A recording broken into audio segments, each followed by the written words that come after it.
Hey podcasters, hope everyone had an awesome holiday season with friends and family, and I hope 2018 is off to a running start for everybody.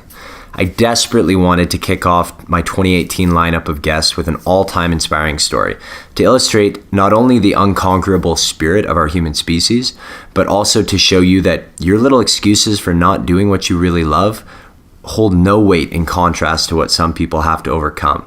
So my guest today is 18-year-old Phillip Matombo. Now, Phillip grew up in Zimbabwe and made the move to Canada at age 7. First, he landed in Toronto, then bounced around cities until he ultimately landed here in Edmonton for good about several years ago. It hasn't been an easy transition. Phil's had to bounce between staying with an older brother, friends, coaches, or any good-natured person who really had room for him. He's just grateful on any occasion he doesn't have to sleep on the street again. Phil's at the start of a promising amateur boxing career. Currently sitting at 5-0, he's got a long way to go to achieve his dream of boxing for Canada at the Olympics, but he's on the right path and knows what he needs to do. Now, this guy's infectiously likable, he's well-spoken, he oozes charisma, all of which will be shortly evident to you, the listener. So allow me to bow out of this run-on introduction and enjoy my conversation with Phillip Matombo.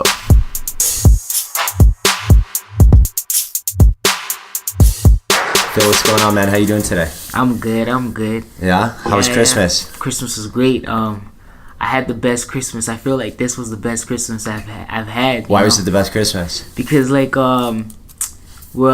been a long time since I had a good Christmas. I woke up in the morning, and right now I'm leaving with my manager that I used to work with at Chili's. Yeah. And I woke up in the morning and went upstairs. There's a lot of gifts under the trees. You get some good presents? Yeah. Not even that. It was just the reaction of the little ones, and it was very touchy because I never really had that growing up, Yeah, so tell us a little bit about, where you grew up and what your deal is, and then we're going to kind of get into what you're doing with your life these days. All right. I grew up in Zimbabwe, Harare, the capital city. Mm-hmm. And I lived there for 7 years, and I moved to Canada in 2007 in October. Yeah. What do you remember of Zimbabwe, being that young? Honestly, I remember just the farms, going to the farms, going to my mom's village, my dad's village, Yeah. That's pretty much all I can talk about, but yeah. But you probably have flashes, imagery of stuff. Yeah. I remember going to my my auntie's wedding in Zimbabwe in the village. Yeah, I remember. That's one of the things I remember for sure. And then do you remember the day that you moved to Canada? Snap. It was in October. Yeah. It was, I think it was in October. It was a month before my birthday, if I can remember. Mm-hmm. And it was it was exciting because I was excited to see my grandma. Yeah. And Where was she? Where'd you move to? I moved to Montreal. Montreal? Yeah, and that's where I learned my French. Yeah.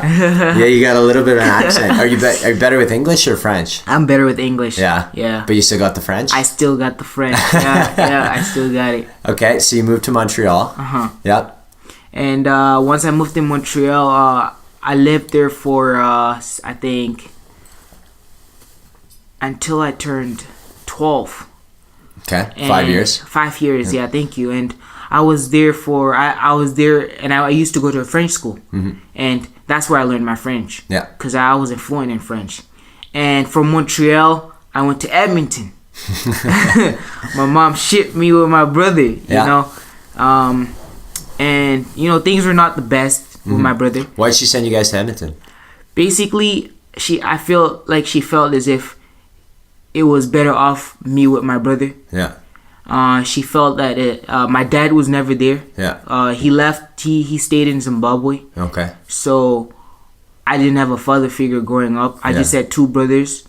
Two older brothers. Two older brothers. Yeah. And they went their separate ways. And my mom just felt as if I was closer to my brothers, maybe they would be more understandable and things would be better off with my brothers. Yeah.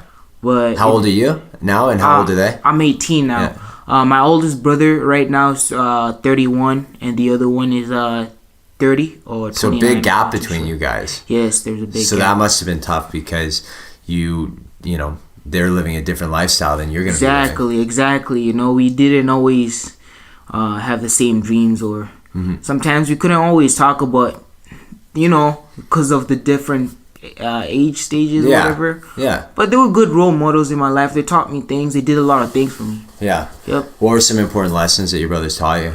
Can you think of any off the top of the head? Oh man, that's a very good thing. One of the things I was taught for my brothers, they've always told me to respect people, and they've always told me, mostly the one I remember the most was to respect people, and just to call people ma'am, sir, things like that. The first time I met you were calling me sir, and I had to tell you to stop it because I don't feel like a sir. I'm 29, so I'm a little bit older than you, but it's weird, man. But I respect that level of respect that you show people, and it's awesome, and I think that's gonna go a long way for you in life. So you moved to Edmonton with your two older brothers. How old were you at that time?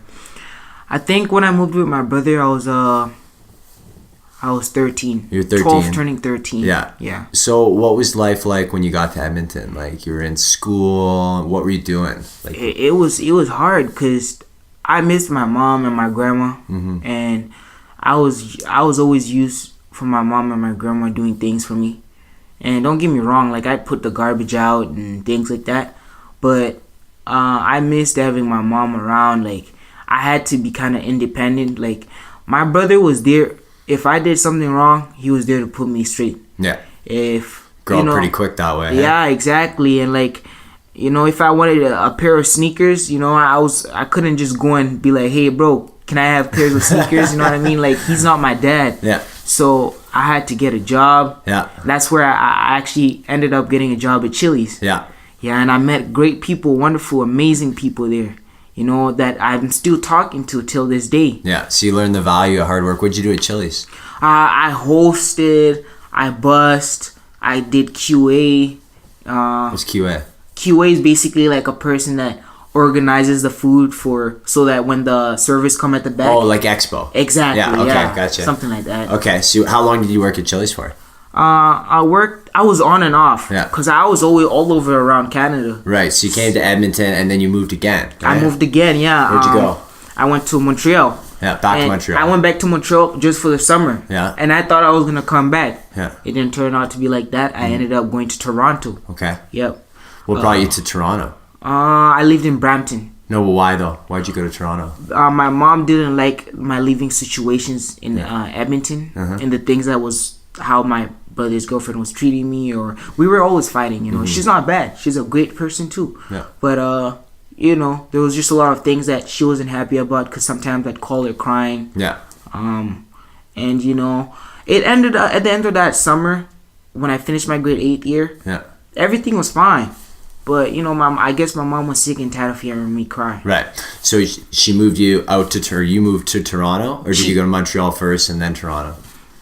Yeah, I actually didn't move to Montreal. I was just supposed to go there for just summer. For the summer. Okay. Yeah, just to see my mom. And then instead of going back to Edmonton, you went to Toronto. Exactly. So how long were you in Toronto for? I was in Toronto for 2 years. And what were you doing there? Like, who were you living with? And I was living with my older brother, and he was very tough on me.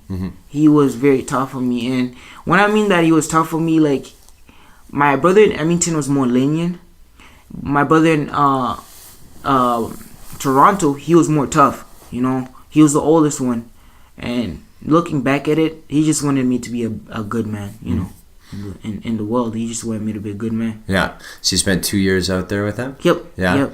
And then what made the change again? You came back to Edmonton? I came back to Edmonton. That was my choice, You must not have a lot of things. Like, you must have like one suitcase full of stuff. Right? I'm not lying to you. Every day I'm not lying to you. Like, nowadays I just keep my things packed because I don't know what's going to happen tomorrow. Man, that's a rough life. So what happened when you got back to Edmonton then? You were, what, at this point, grade 10? No, I was going in grade 11. Grade 11. Yeah, okay. yeah. So this brings us up almost current, like your last 2 years. Exactly. Talk about what's gone on in your life. My last 2 years was very crazy. It was crazy. Yeah. I learned a lot of lessons. I got a lot of blessings from God. I think you made some mistakes. I made a lot of mistakes. Youthful mistakes that, it's going to happen to everyone. Exactly. And I remember arriving in Edmonton, and I was a basketball player before I started boxing. And I wanted to make the NBA, like every kid. They have hoop dreams. Yeah. And I remember I went to this camp called 10,000 Hours with Devin Williams, and you had to try out to be in that camp, and I made the cut, and I was so happy. And I remember the first thing I got in trouble in 17. Was it 16 or 17? No, 16.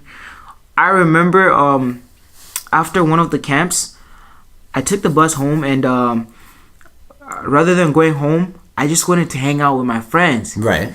So we ended up, one of my buddies picked me up, and we went to this party. And then I guess he ended up getting drunk. Yeah. And I didn't have a ride home. So my brother didn't know where I was that night. Yeah. And he woke up, probably went in my room. Yeah. I was like, what the hell is this kid at? Yeah, thinks you're misbehaving. Got in trouble that night. That was the first time I got in trouble in Edmonton. Got grounded. Yeah. But yeah. How'd you get home? I ended up getting home the next morning because the buses were not running. Yeah. I think in Edmonton, so you just stayed at your buddy's place? Yeah, I ended up sleeping over there, and I woke up in the morning and then took the bus in the morning and got back home, got in trouble, like. Yeah. You didn't have a cell phone at that point? No, I didn't. No. I was just running on if I have Wi-Fi and I had an iPhone, I could, and I was using some apps, That's how I was getting it. Yeah, so you've had a rough last couple of years. Like, you've been in and out of a couple different places. You spent a couple nights like out on the streets. Like, talk about that. Like, how's that affect you? Those are the things that really makes me strong and makes, like, when I'm training and things get hard, that's the thing that keeps me going, because I think about it every time. I think about the things I went through, especially, I'll talk a little about the first time I got kicked out from my brother's house. Actually, I remember getting kicked out of my brother's house because I came home late, and he wanted me home at a certain time, and I passed that time, and he told me that if you don't pay rent, if you're not going to pay bills here, you might as well you gotta follow his rules. Yeah, right? I gotta follow your rules. Yeah. And if I was not at school, even if I missed first block or anything, like, my brother wanted me to be at school, which was very true. School was very important. That's the right thing. And I was a hard-headed kid, and sometimes I'd wake up in the morning and I'd be like, damn, I want to sleep in, and I'd sleep in, and he'd get phone calls and he'd get angry. So he ended up telling me, hey Phil, if you're not gonna go to school, pay bills here, and if you're not gonna pay bills here, get the hell out of my house. Right. So that's fair looking back. Exactly. Right? Yeah, I didn't argue with him. I got out, and I remember telling myself that I gotta find a plan. Like, I really have to fix up. I really have to fix my life. And I was walking, and I think it was like -30 outside, or maybe -25. I forgot. And but it was cold though, and I had my boxing bag. I had like my boxing gloves and my headgear. I'm like, damn, like, you had nowhere to go at this point. At this point. I'm like, where am I gonna sleep? Yeah. So I remember the first night I slept in this building, and I remember praying too, like, just asking God, like, I want a better life, I wanna be a better kid. I wanna make my mom happy. At that point, my mom was always yelling with my brother, sometimes she'd cry, and a lot of things that happened throughout that time. But I remember sleeping in this building, waking up in the morning, and there was 2 cops that came in the building and told me that I couldn't sleep there, and told me that if we ever found you back here, we're gonna give you a fine or something like that. So I was hurt, so I had to find somewhere to sleep. All my friends bailed on me. No one gave me a place to sleep. And I was too scared to tell my coaches or some people that cared about me what had happened, because I didn't want to disappoint them. Yeah. So I remember that the first night I slept on a bench outside, that's the night I told myself, if I had to pay, I don't care how much I had to pay just to have a roof on top of my head, even if I have to sleep on the floor, as long as there's heat, right, I'm fine. Right. That's the last time that night is the night I went to school, and I told the school what was going on. Yeah. And they tried putting me on social services, or just to help me out with. Yeah, get you somewhere to go. Exactly. Right? And those are the things that makes me work hard now, you know. Would you say that was the night, that was like the one moment that really helped you turn the life around?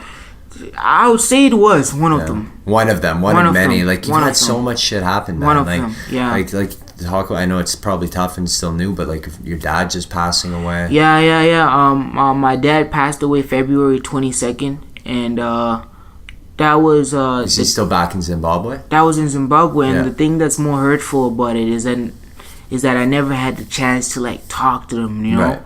And that's the hurtful part, because when I came to Canada, it was just me, my mom, and my grandma. Mm-hmm. My brothers went off, and you know, they wanted to live their life, and for a time being, it was just three of us living in an apartment. My dad wasn't there, and my mom sometimes she would cry because my dad used to hurt my mom, used to do things back home that she didn't like, and I used to walk in, seeing my mom cry.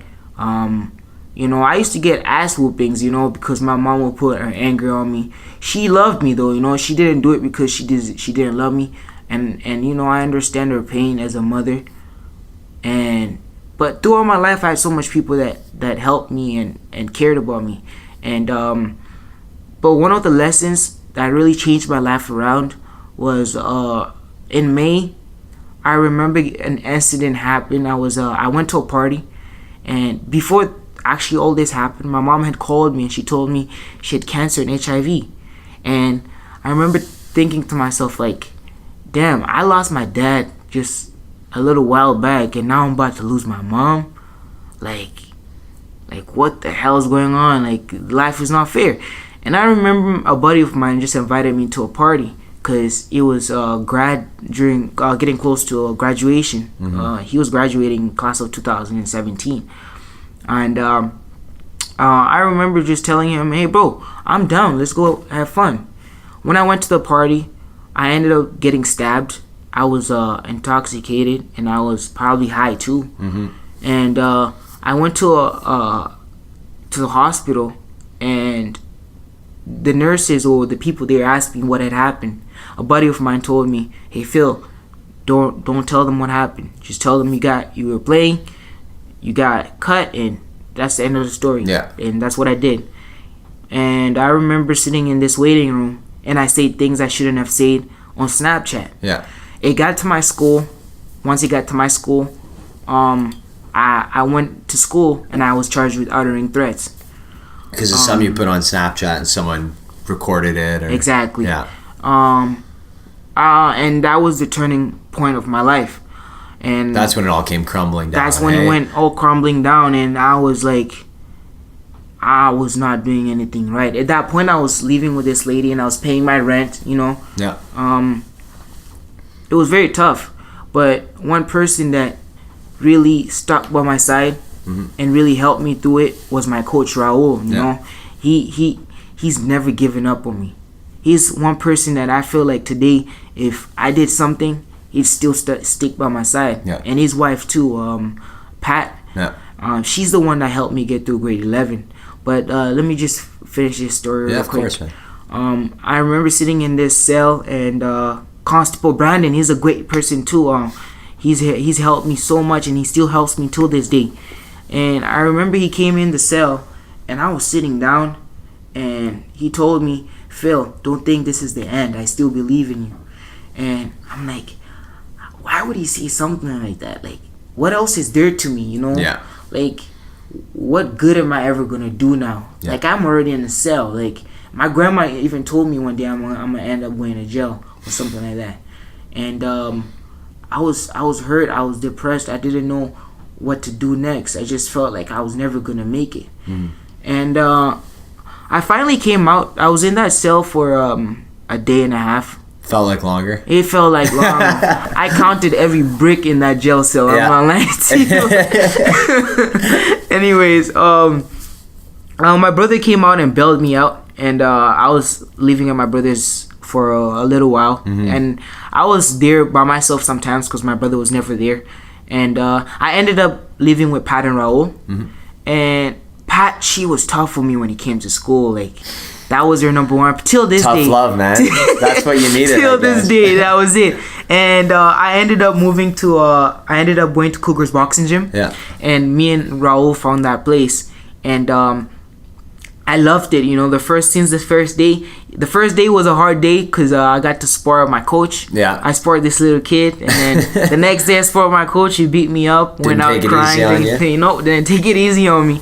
And but anyways, before I jump up some steps, but I ended up coming out, and Raul was always checking on me even though I was depressed. And there was this lady, you know, she helped me a lot, and she still means a lot to me till this day. And she motivated me because I got to see a gold medal, you know what I mean? And it's crazy. One thing I regret is not putting it on my neck, you know. I wish I did. Hey, like the constable said, this isn't the end. There's always time, man. Like, you got so much time ahead. Which is so true. And I remember when I came out of that jail cell, I told myself I was going to kiss the floor and I was never going to come back. I remember I did exactly this thing as I did. I came out, I kissed the floor, I thanked God. And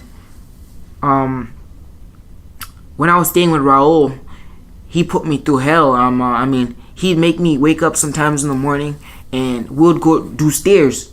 And we did that on a daily basis. And during that time, I had conditions. I was not allowed to be on social media, and I was not allowed to have a phone. Right. So no one knew what was going on with me. I just disappeared out of nowhere. Yeah. But I was working hard. Yeah. Sometimes that's good though, right? Like, just get out of the eyes of people. It helped. Kind of get low. Right. No one knew where I was. I wasn't even in contact with my family. Till this day, I don't really talk to them. But you know, sometimes I send some messages and this and that. But my dream, till the day I came out of that jail cell, I remember telling myself, I'm going to be the best in Edmonton. I still have papers. I write down papers and I stake them on my wall, and I write my goals. I write what I want to accomplish. And right now, everything that I ever said is coming true. Right now, I'm 5-0. I mean, I want to be the best in Edmonton boxing. Is exactly. Your goal, right? And I mean, I want to be the best in the whole world. Yeah.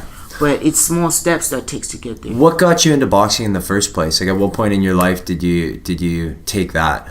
It was Floyd Mayweather. Yeah. It was Floyd Mayweather. But as a kid, growing up, I always fought. With I remember in Zimbabwe, actually, I had a half brother. I always fought. Me and him, we always fight. Yeah. And growing up, my parents put me to karate too.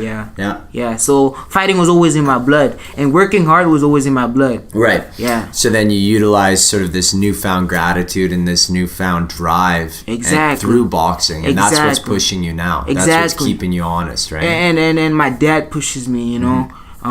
Every time I go in a boxing ring, sometimes I do a little prayer, you know. Yeah. And my dad pushes me, and I look at the opponents in their faces, and sometimes you can tell when they're tired. You can tell their weaknesses just by looking at their face. And I love that. I love working hard. I love going to the gym. I love shout out to my coach Chico. You know, he's a mentor too. You know, I love everyone that's in my life right now. It's a small circle. Yeah. But we're heading somewhere big, you know. Absolutely. I went from honestly no one knowing where I was to a lot of people telling me you have a bright future. And you realize because you're doing the right things, right? Yeah. I saw you in the boxing gym a couple weeks ago, and I have to say, like, you're like the PK Subban of boxing. Like, you went in there, like, smiles all around. People are saying, "Yo, what up, Phil?" You're like, you just go up to every single person and make sure they're having a good time. Like, man, that was really cool to see. Oh, it was an honor having you there. I'm not gonna lie to you. Did you see all the people who wanted to take a picture with you? That was a fun group. It was. Because if it's not fun, you gotta be fun. Because if it's not fun, you're not gonna have. Well, you strike me as the kind of guy who can have fun no matter what you're doing. I guess. There's a couple of things I want to say just about your life, and man, like, you've overcome so much adversity. And it's pretty impressive to the point of where you are now. And people who have gone through the things that you have could go one of two ways, right? They could do what you've done and really use that to drive them and as a chip on their shoulder to motivate them, or they could fall off completely. Like, everyone's got a different rock bottom. You know what I mean? For some people, rock bottom is, like, I ran out of money and I had to go ask my parents for money. And for other people like you, it's, well, I'm spending a day and a half in a jail cell and I never want to come back. For other people, it might be drugs, it might be, longer term in jail. There's so many different rock bottoms, but it's all subjective. And I think it's really impressive what you've done to turn around your life at this point. Like, if you reframe your mindset of like, you didn't have the most solid upbringing, but man, I think that's your strength. I think that's what has made you strong so far. And I think that one is going to be what makes your story even more powerful. Like, you just think, like, if you accomplish your goal of making, and you told me, like, you want to make the Canadian boxing team, right? Imagine that story from where you came from to where you're going to go. Yeah. That disparity is what really makes a champion in my mind, right? Thank you. And then the other thing, too, and you know this already, is you got to make sure that what you do now maps out to where you want to be, right? You want to be an Olympic boxer. I remember you Every telling me. day you're going to ask yourself, what would an Olympic boxer do? Do I need to go hang out with my friends and, have a drink or eat too many cookies? Yeah. Which I know you like. I love cookies. Or is it, no, what an Olympic boxer would do would be up at 5 a.m. doing stairs, and then I'm watching video during the day, and then I'm training at night, and I'm finishing up grade 12 because that's important. You have to do that, right? Yeah. So, I mean, you've got a long way to go for sure, but you're off to a great start, like 5-0. So what's coming up next for you? So my next fight, I wanted to tell you this. My next fight is going to be in Medicine Hat. Okay. And when's that? That's January this month, actually. Okay. January 20th to 25th, 21st. Yeah. And it's a tournament. It's a 2-day tournament. I hope to see that provincial champ there. Oh my god. Who's that? Your guy you want to beat? That's Cole. Yeah. Oh man. I'm not gonna talk much, but I can't. Oh man. Anyways, all right, you're confident. Anyways, anyone in my weight class, I just can't wait to see them in the ring. Okay. Good. My next fight is going to be in Brampton. Yeah. Brampton Cup is like Olympic style. Okay. So they got a lot of fighters coming from other countries too, like Irish, United States. Wow. I'm excited for that. So that's like a real world tournament. Exactly. Okay. It's gonna be my first big tournament. Yeah. And then right after Brampton Cup is provincials. Okay. It's provincials. And that's where I'm gonna start making my dreams come true. Yeah. Where are the provincials? They're in from last time I remember, I'm not too sure about this, but I think they're in Spruce Grove. Okay. Spruce Grove, yeah. And do you know the date of those yet? It's February 24th, 25th. February 24th, 25th. Yeah. Those for sure, I'll be there. All right, I'm excited. Win or lose, I'm telling you, Shane, I'm gonna keep working hard. Nothing can destroy me or beat me down, because when I went through, I remember telling myself that there's no workout that can beat me. Yeah. So yeah. What do you think you still need to work on in terms of boxing? I need to work on. I'm pretty sure all my opponents are gonna be listening at this. That's okay though. Yeah, that's right? all right. Like, you're gonna outwork them. You're gonna out hustle them. Exactly, and do that's better, true. Right? I feel like things I gotta work on my defense. Mm-hmm. I gotta work on my defense. I gotta work on staying low, cause once I stay low, oh man, those guys wanna punch down, but when I'm coming up, I rock them. Yeah. I gotta work on my movement in the ring. I gotta work on. I say that's pretty much it. I gotta work on my defense. Yeah. My defense has gotta get better so I can stay pretty. I mean, I still have the headgear, but my coach always tell me keep your hands up. Even Raul, Cuban style, he always tell me, you hit, don't get hit. That's the name of the game. Yeah, you got tagged. Hit and don't pretty get good that time I was watching you. Exactly. Yeah. You don't want to be getting any bleeding lips or noses. Exactly. That's for sure. Yeah. And he always told me that. So my defense gotta get better. But I feel like right now I'm heading. Oh my gosh! I became a better fighter. Like I'm so good now. Yeah. From the last time I started, and lots of improvement, right? Lots of improvements, yeah. And I'm so excited to before I always get nervous before a fight. Yeah.